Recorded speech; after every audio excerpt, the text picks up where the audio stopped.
Seattle is preparing for the wrong earthquake.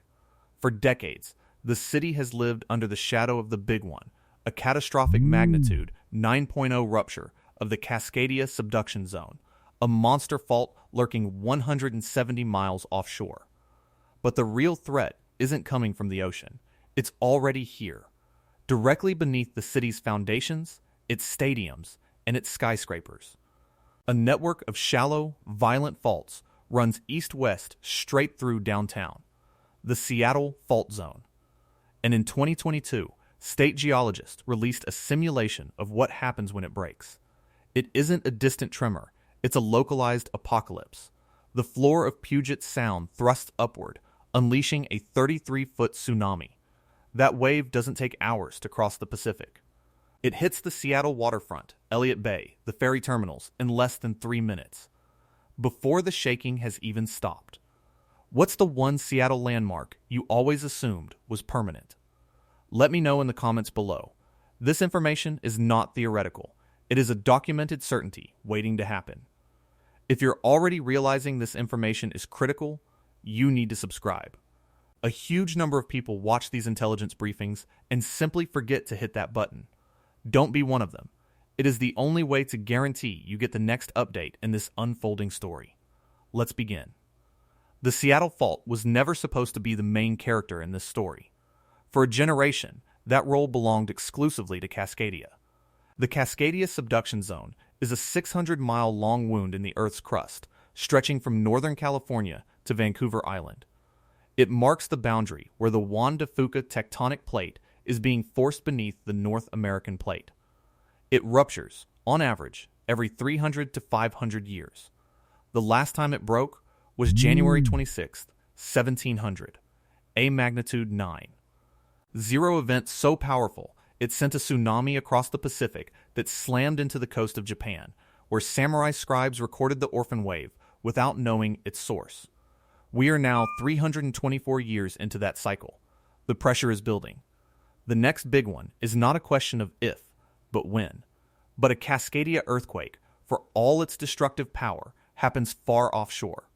The immense energy it releases must travel through 170 miles of solid rock and water before it reaches Seattle.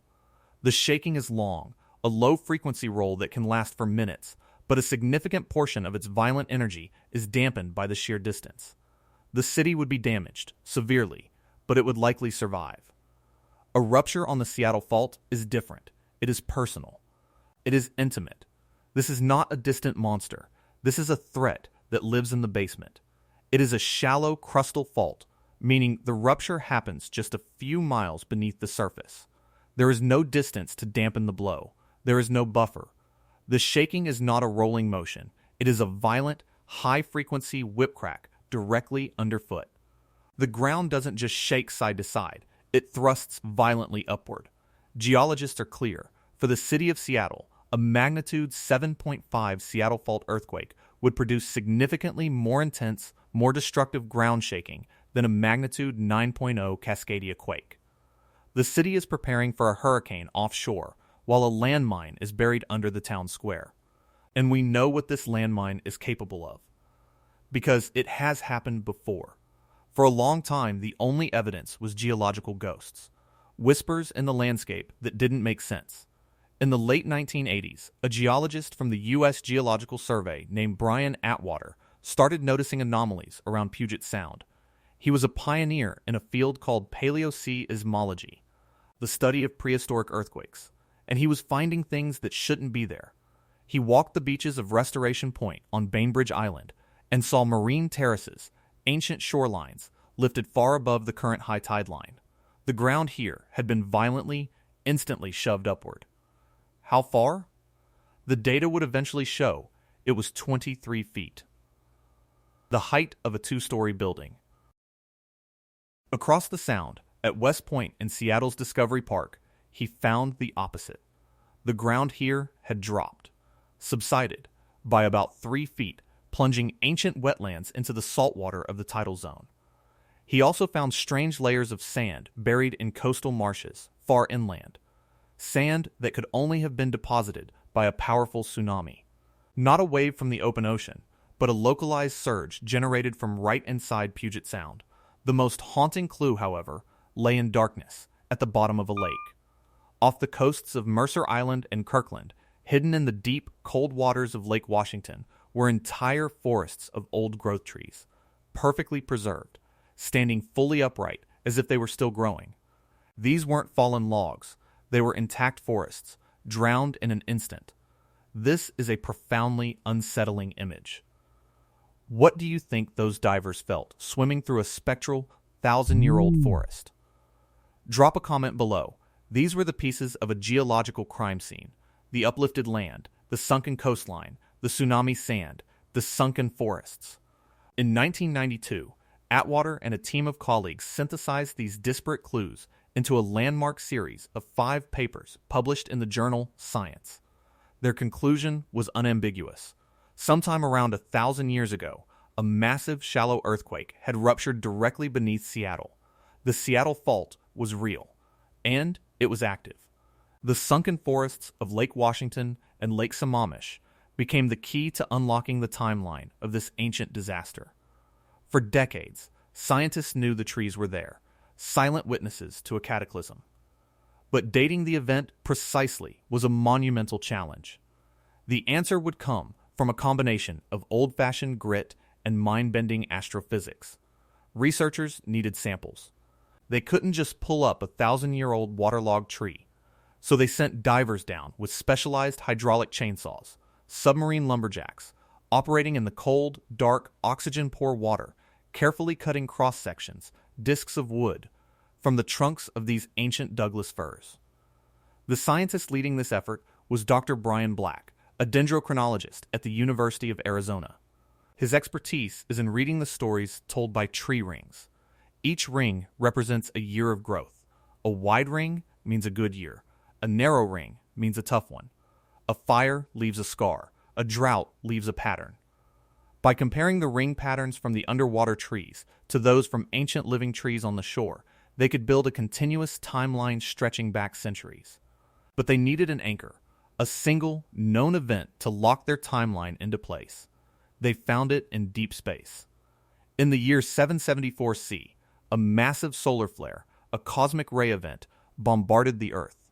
This event, known as the Miyake event, left a distinct radioactive signature, a spike in carbon-14, in the wood of every tree growing on the planet that year. A radioactive scar, identical everywhere in the world. Dr. Black's team searched for that scar in the rings of their underwater samples, and they found it. Suddenly, their floating timeline of tree rings clicked into perfect, absolute alignment. They could now count forward from the 774 C ring with perfect accuracy. They counted the rings one by one, year by year, moving from the inside of the tree cross-section toward the outer bark. They could see the final year the tree was alive, the last ring it ever grew. The analysis showed the trees had all died, all slid into the lake bed after the growing season of 923 C, but before the growing season of 924 C. The earthquake happened in the winter of 923-924, a geological murder mystery, 1,000 years cold. Had been solved down to the season. The magnitude was estimated to be between 7.0 and 7.5, a monster of an event. If you are just realizing how meticulous this science is and how terrifying the implications are, take a second to hit the like button. And if you know anyone in the Pacific Northwest, share this video. This is information they need to have. The story we've been told about our safety is incomplete. The 923 C earthquake was a city-breaking event. Imagine Seattle on that day. The ground, which had been stable for generations, suddenly lurches upward with incredible violence. At Restoration Point on Bainbridge Island, the land skyrockets 23 feet in seconds. Anyone standing there would be thrown into the air. The shoreline becomes a cliff. Simultaneously, across the water at West Point, the ground gives way, sinking 3 feet. Entire sections of land slide into Lake Washington and Lake Sammamish, carrying whole forests with them, generating massive local waves. In Puget Sound, the seafloor itself is deformed. The displacement of that water creates a tsunami. Not a single wave, but a series of them, racing across the sound at 25 knots. It would have slammed into the bays and inlets that would one day become Seattle's industrial heartland, scouring the coastline clean. And the new evidence showed it was even worse than that. Dr. Black's tree ring data revealed something else, something deeply disturbing. The trees in their sample sets didn't just record the Seattle Fault earthquake. They also recorded an earthquake on the nearby Saddle Mountain Fault. The rings showed that the two faults ruptured at almost the exact same time, either simultaneously or within months of each other. Scientists call this phenomenon contagious faulting or linked ruptures. The immense stress released by one fault rupture can transfer to a neighboring fault, pushing it over its own breaking point. It's like a cascade failure in the Earth's crust. The 923C event wasn't a single earthquake. It was a double-barreled catastrophe. It raises a chilling question. When the Seattle Fault goes again, what else will it take with it? For years, this was the accepted story. A massive, terrifying earthquake happened 1,000 years ago. The recurrence interval, the time between major ruptures on the main fault, was thought to be on the order of several thousand years. It was a known hazard, but a distant one. A geological bogeyman that wasn't expected to wake up anytime soon. That thinking was comfortable, convenient, and, as we have just learned, it was completely wrong. The story changed in early 2026. A new study, published in the GSOB Bulletin by Dr. Stephen Angster, a research geologist at the USGS Earthquake Science Center, revealed a hidden layer of danger. His team's work showed the Seattle Fault Zone is far more complex than the models assumed. It's not just one big fault. It's a splintered network of primary and secondary faults. And while that main fault that ruptured in 923C may only break every few millennia, a set of smaller, secondary faults within the zone rupture far more frequently. These are what geologists call bending moment reverse faults, a technical name for fractures that form on the underside of the main fault block as it's being pushed up. Two of these were identified directly under populated areas, the Lytle Beach Fault and the Vasa Park Fault. Dr. Angster's research, based on detailed mapping and sediment core analysis, determined that these secondary faults break roughly every 350 years. 350 years, not thousands. The timeline had just collapsed. The last time one of these secondary faults is believed to have ruptured was around 1833. Do the math. 2024 minus 1833 is 191 years. We are well over halfway through the average cycle. As Dr. Angster put it, his job is to figure out when and how often these faults rupture, which would help us predict roughly when we come in the window of the next potential rupture. That window, it seems, is now open. A magnitude 6.5 or 7.0 earthquake from one of these faults would still be a catastrophic event for Seattle.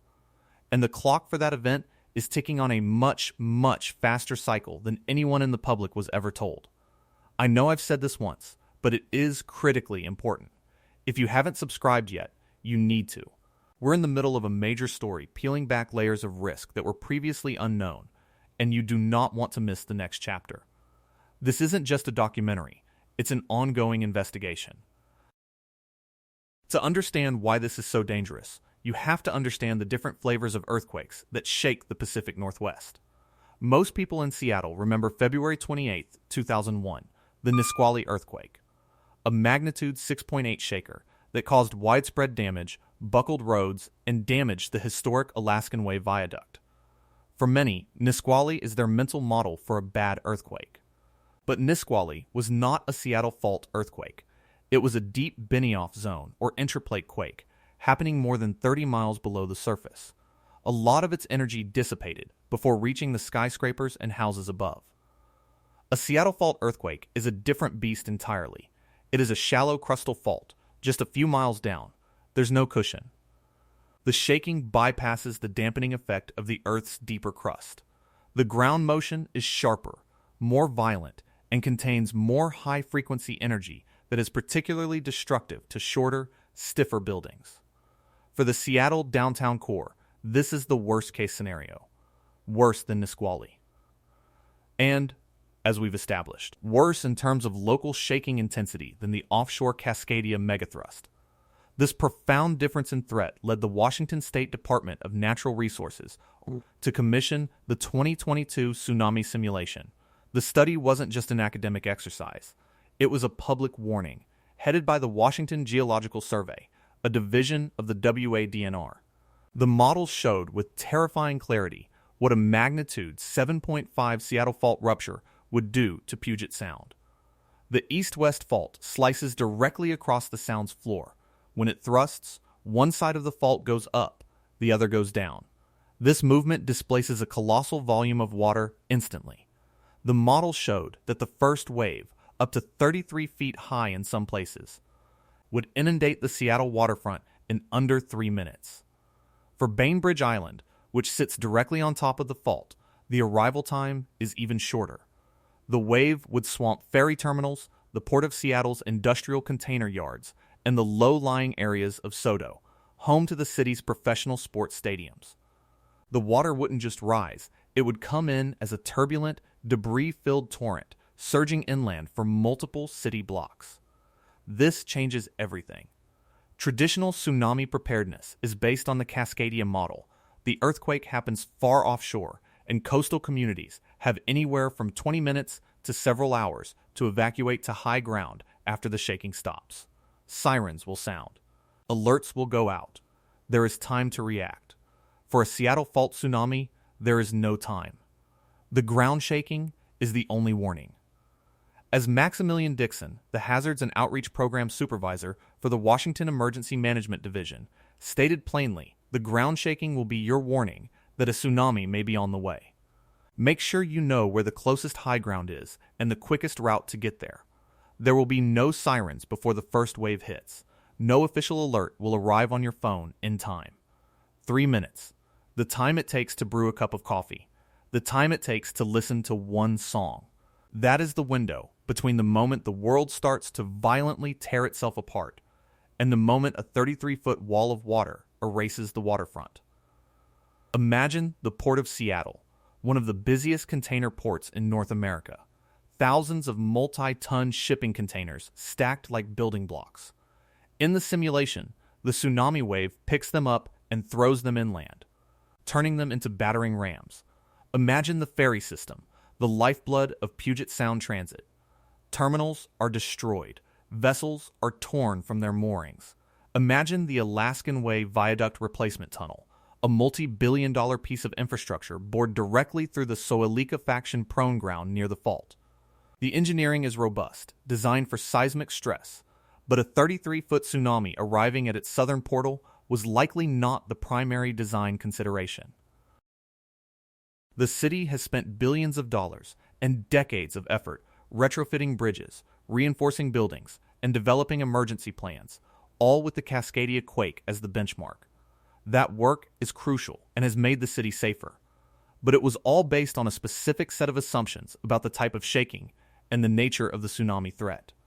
The Seattle fault invalidates many of those assumptions. It presents a more violent, more immediate, and more complex hazard. The enemy is not at the gates. It is, and always has been, boring its way up from the cellar.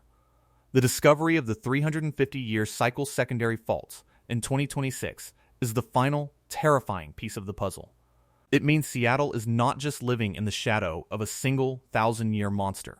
It is living on top of a web of smaller, angrier faults that wake up on a human timescale. A timescale measured in generations, not millennia. The 1833 estimated rupture date for the Lytle Beach or Vasa Park faults means we are deep into the period of elevated probability. We are in the window. This isn't just about Seattle, either. The Seattle fault zone extends eastward, running through the heart of Bellevue, across Mercer Island, and under Lake Sammamish, where another ghost forest stands as a silent memorial to the quake of 923C. The entire urban core of the Puget Sound region, home to millions of people and a multi-trillion-dollar economy, is bisected by this active tectonic feature. The growth of the last 50 years, the tech boom, the suburban expansion, has placed more people and more critical infrastructure directly on top of these faults than ever before in human history. We have built our modern world on top of a geological time bomb, and a new study just told us the clock is ticking much faster than we thought. So what does this mean? It means the conversation has to change. The focus on the coastal big one is necessary, but is dangerously incomplete. Residents of Seattle, Bellevue, and Bainbridge Island need to understand that they face a unique and arguably more acute seismic threat. The mantra for a Cascadia tsunami has been after the shaking, get to high ground. The mantra for a Seattle fault tsunami must become the second the shaking starts. You are already out of time unless you move. Public education campaigns run by the WADNR and the Washington Emergency Management Division are working to spread this message. New inundation maps show, block by block, which neighborhoods will be underwater. They are trying to rewire the public consciousness to break the psychological dependency on official warning systems and replace it with instinctual self-preservation. But it's an uphill battle against decades of ingrained thinking, and it forces an uncomfortable reevaluation of the city's future. How do you plan for a disaster that arrives with no warning? How do you protect a dense urban core from ground shaking more violent than anything modern building codes were ever truly tested against? The 2001 Nisqually quake was a wake-up call that prompted significant investment in seismic safety. But Nisqually was a deep, distant tremor compared to what the Seattle fault can deliver. A final reminder to subscribe, because the science on this is evolving in real time. The story of the Seattle fault is the story of a city slowly coming to terms with the monster underneath its bed. It's a detective story written by geologists like Brian Atwater, Brian Sherrod, and Stephen Angster, who piece together clues from uplifted shorelines, ghost forests, and cosmic radiation. It's an engineering nightmare, forcing us to ask if our most advanced infrastructure can withstand a force of nature operating on its own brutal terms. But most of all, it's a human story. It's about the 4 million people living in the Puget Sound region who go about their lives on top of a fault system that has now been revealed as more active and more immediately threatening than we ever knew. The legacy of the 923C earthquake is not just the 23-foot scarp on Bainbridge Island or the drowned trees in Lake Washington. Its true legacy is a warning that has been silently waiting for 1,000 years to be understood. The geologists have finally translated it. The question now is whether we were listening. The ground beneath Seattle is not solid. It never was. It is a fractured, stressed, and living thing. And the 2026 discovery confirms it is moving far more often than we were ever told. The next time won't be in 1,000 years.